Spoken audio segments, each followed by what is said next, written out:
Matt Lenihan for Boxing Social in association with Empire Fight Store and our King's competitions. We're here, Showtime, Sonny Edwards.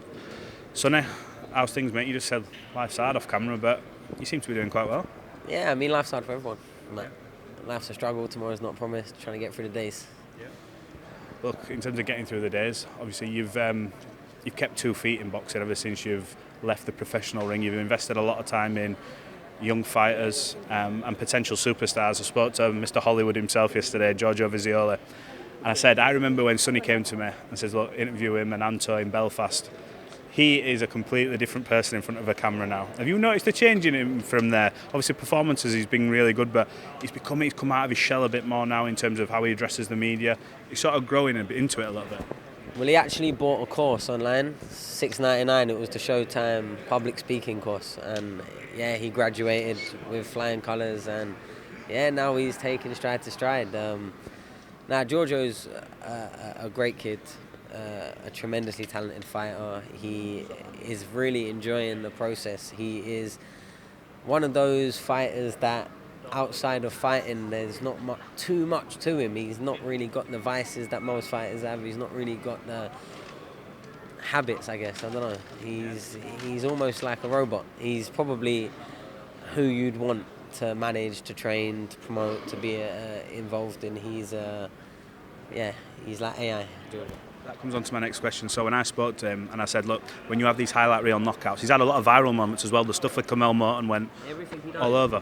But I said, how do you sort of enjoy the moments but don't stay in them? You got to move on. He goes, I don't. He says, I look at them for like maybe 2 days, lasts a week, and then that's it. Even when people are saying, I'll look at the comments and they say, no, that's it. How impressed are you with like his mindset? Because he's still young. He's still going to make mistakes, but to be so locked in, it's impressive. He's literally been pro for about a year and a half. He's 7-0, 6 knockouts, hasn't put a foot wrong, hasn't lost a second of a round. And I would challenge you to go and find me a picture of Giorgio smiling on fight night. Oh, it's a challenge for after this interview, but not smiling at all? No. He hasn't smiled once. And when you ask him, Giorgio, why aren't you smiling? He's because I'm expected to do that at this level. I'll smile when I win a world title. He's dedicated to his craft. He's not getting ahead of himself. He's building the hype. He's not believing it. He works very, very hard. He's got a great team around him. Mark's doing a fantastic job of preparing him for a fight. And he's very old school. No S&C, no nutritionist. He just turns up with his Tesco carrier bag full of what he's just got. Like he's old school, Giorgio. Don't get me wrong. We've been trying to, get him to open his mind, but right now it's hard to argue with someone when they're saying if it's not broke, don't fix it. And look, Giorgio is, for me, going to be one of the staples of British boxing. I think he genuinely, when he gets to like the level and maturity that he's going to need to have for the big fights at his weight division, when he gets in those and people see what he can do also all the way through the levels, I think, yeah, people are going to see they ain't really had a fighter like Giorgio from here before. I said to him as well, obviously, with everything that we're going around about him and Kamal, when you look down the line, and he said, look, I'll take that fight next, he says, I know what I can do in there with him. He said, but yeah, you do look and think maybe in a few years, that's a huge fight for both. If they both stay on that path where they're expected to go, obviously he's doing his thing on the side of the pond. Do you see that as like not a dream fight, but there's a potential mega fight down the line? 100%, and I can't lie, it's always kind of been the plan from the moment that there's an American fighter in the same weight division, around the same sort of age range, getting as much exposure and build up as you could possibly get at that age for what his career merits. They're the fights that you want to be aligned to. And before the sparring was even thought of, I said to Giorgio, no, Kamal, but who we go for, who we look for. And look, it's nice and it's a good idea doing it certain ways and taking a risk at certain ways. But if you're going to step out of the Giorgio show, it will be for someone like Kamal, and it will be a massive fight. Because Giorgio's got that much belief from us around him that we're going to protect our talent. We're not going to throw him in. But right now we think we have the maturity over Kamal. We think that we've got the ability over him. And when they shared the ring and the rounds we've watched, he was also about 7-8 kilos lighter. Giorgio, he was a much, much lighter fighter in the ring, and you can see that clear as day. And that fight as soon as they're sort of ready. But it's funny that they keep saying send an offer. He's got a promoter. He's got his own backing. So why are you waiting for an offer? Why are you not putting together the offer if you're serious about it? No, it's a fight that's definitely there for the future. And I respect Kamal. I think he's a great fighter. But Giorgio's special. And it will come at the right time for him when everything matches out, because Giorgio will fight anyone. Giorgio would let him off safety and take him off the leash straight away. Genuinely, he spars anyone, he will fight anyone, but that's what your team's there for, to make sure that you get there at the right time and not just, trying to see how far you can get right now. Definitely. Well, look, we're here this weekend. Galal's obviously main eventing against Rodriguez. Tough fighter, good fighter. What are you expecting? Obviously, we know you've taken to punditry. You're doing all the work with DAZN at the minute. You're getting a lot of positive feedback as well. But so, how do you break down this main event this weekend for maybe someone who hasn't seen Rodriguez and how he fights, and obviously your experience sharing the ring with Galal? How do you see the fight? Do you know what? I was a bit surprised when this fight did get made, because I do think it's genuinely a genuine fight. Francisco Rodriguez has succeeded, competed at the highest level. If you look at the names that have chalked up his, 5-6 losses, they're all great fighters. I'm talking Nuez there, I'm talking like Nietz, I'm talking, it's world champion level fighters. It's not just fighters on the way up and there's a few holes. Like, he's a genuine top level contender, and has a lot of professional experience. And these Mexicans are tough, and for me, in private conversations, I've always said, especially before the fight when I wanted to get in the ring with Galal, as us both undefeated, that didn't happen. Obviously a BAM taking my all, but don't match him with certain style of fighters, and I can't lie, this is one of them. And don't get me wrong, I think Galal is a tremendous fighter. He's relentless, he's composed, he's accurate, he's spiteful. He's a very, and physically very impressive as well. He really does live the life, and he dedicates himself, and he's got a great team and set up around him, around GB. So he's got every potential to be physically a match, if not superior to Rodriguez. But I think this is a fight that he's going to need to be, because I don't think he's the hardest person in the world to hit Galal, but nor has he ever tried really staying out the way of too many punches. If anything, he sort of punches you into submission, and that's a very, definitely exciting proposition of a fight, 100%. But tactically, it's don't get hit clean, don't get into too deep waters, because you're going to be trying to punch yourself out against someone that may be a bigger puncher, may be stronger, maybe more of a 10 or 12 round fighter at this stage of his life and career compared to Galal. But obviously Galal is a tremendous fighter, so he might again come over all of those odds and make it look easy like he has pretty much every other fight that he's had.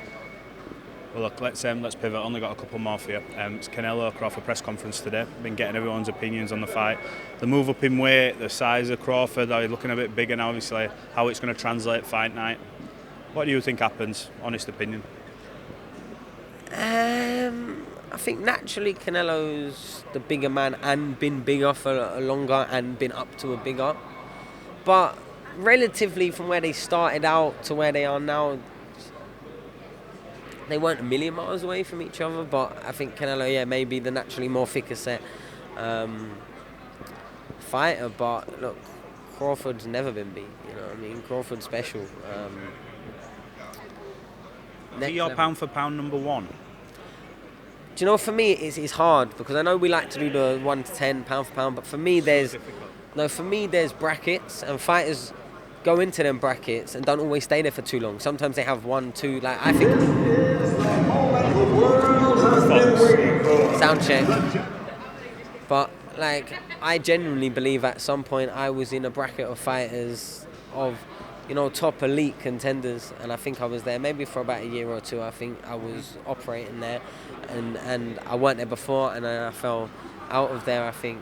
And it's hard to stay there for a long time, and for me there's like a bracket And normally most of the actual top 10 pound for pound agreed will be in that bracket, and it's the world beaters across the weights, and if not challenging and having competitive fights against the very, very best in the weight division, because the very best in the weight division doesn't struggle pretty much at any level apart from right near the top. Do you know what I mean? And it's hard because every dog has a day. Styles make fights, camps are different, timing's different. The business also makes there be advantages and disadvantages coming into a fight. It's hard. We're humans. So. No, appreciate that. Last one. It's had mixed views, this, so I know you'll always be honest. Chris Eubank Jr. getting called to the board regarding this sauna thing. Is it, I sort of use the phrase, is it sort of that the horse has already bolted, he's already had the fight, he put the sauna video up the day before the fight, so my question to Eddie Hearn was, if this was a your call fight, would that not have been pulled? And what do you make of the whole issues around saunas and the weight? It depends how much effort I can be asked to answer this question, to be honest, but... Go mid-level then, because it could be long. And that's what I'm saying, because it is... Chris Eubank posted the video, like you said previously, and we all saw it. There's not a single person that didn't see the video that was brought into the fight. Now, the fight, no one mentioned it. The fight happened, and then now after, it's like pulling it back. Now, you're right. If it was like fights we've seen, Paul Butler versus Sultan, that fight, Casemiro, fell through because we seen it last week as well with the Mexican fighter. So we've literally seen it very, very recently, and the fact that they wait for months and now decide to call it, probably to find him and just take some more money out of him, is probably the only real reason why they're doing it. So I saw Adam Boone on TalkSport, and this is an interesting theory. He says, look, Eubank's quite a cunning guy. He knows that he didn't want to do this catchweight stuff and that he really needs to be allowed to hydrate properly, etc. If he goes in front of the board and says, look, struggling with the weight, then maybe for this rematch, he gets what he wants in terms of being allowed to blow up as heavy as he wants on fight day. Do you think it's that deep, or do you think it's just the board ticking a box, so to speak? Nah, I think he made a point of knowing that no one was going to stop the fight happening and posted out the reality of what they're asking him to do, knowing that the most they can do really is take money off him again. And it still be a big point where everyone's sort of saying, fucking hell, we had all that weight to lose, we made him boil down to that. And at the end of the day, there's not a single fighter that can look a camera in the face and brutally say that they've never used a sauna or a hot bath and sweatsuits and hot rooms and boiled down 2, 3, 4 kilos sometimes the nights before fights, even more in some cases. Now, it's something that every fighter does really at some point. Very, very few go for a whole career staying at the weights and just arrive there on fight week and eat it off and wake up like that's very rare. So I think it's a bit. I get it's a safety sort of precaution. Try not to advise it, but at the same time, fighters are going to be doing it anyway, and yeah, we can get them to hide it because that makes it seem safer. But that is what is going on now, and obviously, if a fighter's posting it, then and it's in the rules, then they should be not allowed to fight before the fight. But I think it's ludicrous really waiting for months after and then making a problem about it. Like I said, when probably at least 90% of the fighters from that fight till now that I've probably used a sauna. Yeah. Anyway. Well, that was a decent level answer. I really appreciate your time as always, Sonny. Good luck for your boy this weekend, and we'll catch up soon. Appreciate it. Sweet.